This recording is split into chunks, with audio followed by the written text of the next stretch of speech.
Welcome to alpha academy. और आज की इस वीडियो में हम पीजीटी के सभी 17 राइटर्स को क्रोनोलॉजिकल ऑर्डर में पढ़ने वाले हैं। राइटर्स की क्रोनोलॉजी समझना बहुत ही आवश्यक है। पीजीटी में आपके 17 राइटर हैं और इस वीडियो में हम जानेंगे कि कौन सा ऑथर कब बॉर्न हुआ था और किस एज से बिलोंग करता है वो, साथ ही उसका बर्थ प्लेस और उसके पेरेंट्स के नेम भी जानेंगे। तो इस शॉर्ट वीडियो में हम सभी 17 राइटर्स को उनकी क्रोनोलॉजी हम स्टडी करने वाले हैं, किस एज से वो बिलोंग करते हैं। तो बहुत कुछ आपको इस छोटी सी वीडियो में मिलने वाला है, तो वीडियो को एंड तक जरूर देखिएगा। सबसे पहले जो पीजीटी में आपकी शुरुआत होती है जिस ऑथर से, विलियम शेक्सपियर से, वो एलिजाबेथन एज से बिलोंग करते हैं। और जो एलिजाबेथन एज में वही थी, इसको एज ऑफ शेक्सपियर भी कहा जाता है। ये 1558 से 1603 तक कंसिडर की जाती है।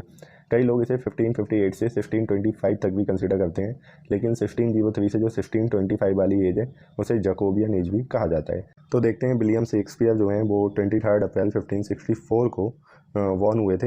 बस ये जो 1564 से 1616 तक इनका जो पीरियड रहा था, और ये स्ट्रैटफोर्ड अपॉन एवॉन नाम की जगह पे पैदा हुए थे। इनके जो पेरेंट्स का नाम था वो था जॉन शेक्सपियर एंड मदर जो थी इनकी वो थी मैरी हार्डिंग।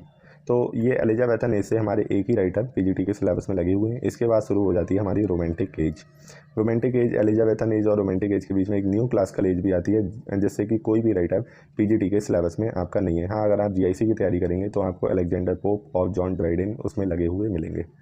लेकिन अभी हम रोमांटिक एज को देखते हैं। रोमांटिक एज जो कंसीडर की जाती है वो 1798 से 1832 तक कंसीडर की जाती है, और इसे कई बार एज ऑफ वर्ड्सवर्थ का नाम भी दिया गया है। 1798 में एक बहुत ही बड़ा इवेंट हुआ था। एसटी कॉलेज और विलियम वर्ड्सवर्थ का जॉइंट वेंचर जो था लिरिकल बैलेट्स, वो पब्लिश हुआ था, और वहीं से रोमांटिक एज की शुरुआत मानी जाती है। तो जो सेकंड राइटर हैं विलियम वर्ड्सवर्थ, ये इनका जो टाइम पीरियड है 7 अप्रैल 1770 से 23 अप्रैल 1850 तक। ये पैदा हुए थे कॉकरमाउथ कम्बरलैंड में, और इनके जो पेरेंट्स का नाम था वो था जॉन वर्ड्सवर्थ एंड एने कुकसन। ठीक है। इसके बाद जो अगले हमारे राइटर हैं रोमांटिक एज से जो बिलोंग करते हैं वो है चार्ल्स लैम्ब।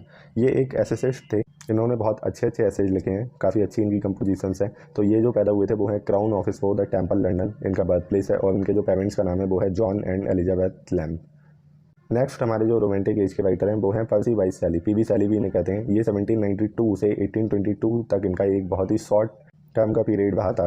ये हॉल्सम ससेक्स नाम की जो काउंटी इंग्लैंड में वहाँ पे पैदा हुए थे। इनके जो पेरेंट्स थे वो थे टिमोथी शैली एंड एलिजाबेथ पिलफोल्ड। मात्र 30 साल की इन्होंने ज़िंदगी जी थी अपनी, लेकिन उसमें ये काफ़ी कुछ कर गए थे, जिससे आज भी इनका नाम इंग्लिश लिटरेचर में लिया जाता है। इसके बाद आते हैं हमारे जॉन कीट्स। जॉन कीट्स 1795 से 1821 तक ये और भी इनका लाइफ स्पैन जो था वो और भी छोटा था, पीवी शैली से भी छोटा था, और ये उनके कंटेम्प्रेरी रहे हैं। ये जो पैदा हुए थे वो मूरगेट लंदन इनका बर्थ प्लेस है। उनके पेरेंट्स का नाम था थॉमस कीट्स एंड मदर जो इनकी थी वो थी फ्रांसिस कीट्स। ये काफ़ी क्रिटिसाइज़ किए गए थे अपने वर्क एंड डिमियन के लिए। दो मैगजीन्स थी, उन्होंने काफ़ी क्रिटिसाइज़ किया, और उस क्रिटिसिज्म को इन्होंने काफ़ी दिल पे ले लिया था अपने।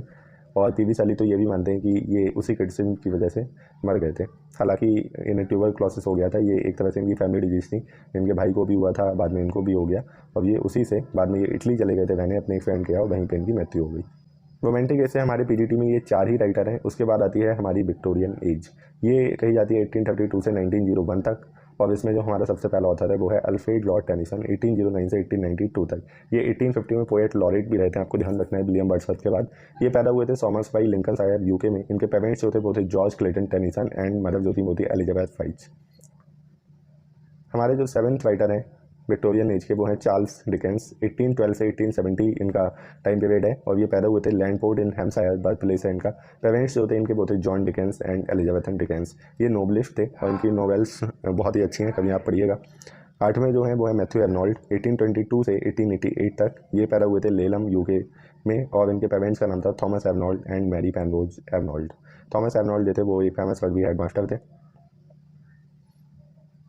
9th थॉमस हार्डी, ये भी एक नोबलिस्ट थे, बहुत ही फेमस नोबलिस्ट रहे हैं। 1840 से 1928 तक इनका जो है वो टाइम पीरियड है। स्टेन्सफोर्ड डॉर्सेट इंग्लैंड, ये इनका बर्थ प्लेस है, और इनके जो पेरेंट्स रहे थे वो इन्हीं के नाम से इनके पिता का नाम था, या यूँ कहिए इनके पिता का नाम जो था, इनका नाम जो इनके पिता के नाम से ड्राइव हुआ था, थॉमस हार्डी, और इनकी माँ जो थी जेमाइमा हार्डी।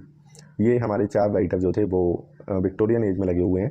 अब बात करते हैं मॉडर्न एज की। मॉडर्न एज से सिर्फ हमारे पास एक ही राइटर है, ये 1901 से 1940 तक कंसिडर की जाती है, और इसमें थॉमस स्टर्न इलियट या टी एस इलियट 1888 से 1965 तक ये इनका टाइम पीरियड रहा था, और ये सेंट लुइस मिसूरी यूएसए में बॉर्न हुए थे। उसके बाद ये इंग्लैंड मूव कर गए थे बाद में। तो इनके पेरेंट्स जो थे वो थे Henry Eliot and Charlotte Stearns Eliot. Okay. Now हम बात करते हैं इंडियन लिटरेचर की। हमारे 3 राइटर पीजीटी में इंडियन लिटरेचर से भी लगे हुए हैं और इसमें 11 नंबर पे आते हैं मुल्कवाज आनंद। सबसे पहले ये 1905 से 2004, 99 साल की उम्र, पेशावर ब्रिटिश इंडिया में ये बॉर्न हुए थे। पेरेंट्स होते हैं इनके Lalchand and Ishwar Kaur. 12 number पे आप देखिए निसिम एजकील, 1924 से 2004, मुंबई में इन कम्युनिटी नेम वेन इजराइल, ये वहाँ पे पैदा हुए थे। काफ़ी बार ये क्वेश्चन पूछ लिया जाता है। उनके जो पेरेंट्स थे वो, इनके फादर का नाम था मोसेस एजकील एंड माता का नाम था डायना। 13 नंबर पे कमला दास, इनकी आपने 12th क्लास में पोइट्री पढ़ी होगी, माई मदर एट 66। 1934 से 2009, माधवी कुट्टी इनका निकनेम रहा है और ये पनियाकुलम इन साउथ मालाबार केरला में पैदा हुई थी। इनके जो पेरेंट्स थे वो थी बालमनी अम्मा एंड बी एम नायर और इनके हस्बैंड का नाम था के माधव दास। इन्होंने बाद में अपना रिलीजन चेंज कर लिया था और इस्लाम स्वीकार कर लिया था और इनका नया नाम था सुरैया। तो ये 3 राइटर के बाद हमारी अमेरिकन लिटरेचर आती है और इसमें सबसे पहला नाम आता है वॉल्ट विटमैन का। ठीक है, अमेरिकन लिटरेचर से पीजीटी में 4 राइटर हैं और चारों बहुत ही इंपॉर्टेंट है, कभी छोड़ के मत चले जाना इनको।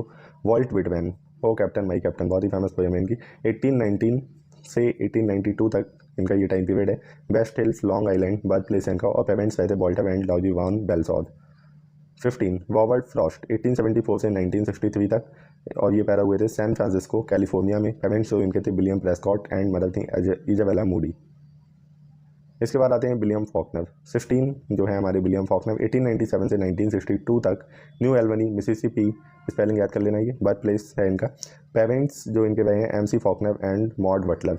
और जो हमारे आखिरी और लेकिन बहुत इंपॉर्टेंट राइटर जो है अर्नेस्ट हेमिंगवे, 1899 से 1951 तक, Oak Park Illinois birth place है इनका यूएसए में। Clarence Edmonds and Grace Hall Hemingway इनके पेरेंट्स का नाम है।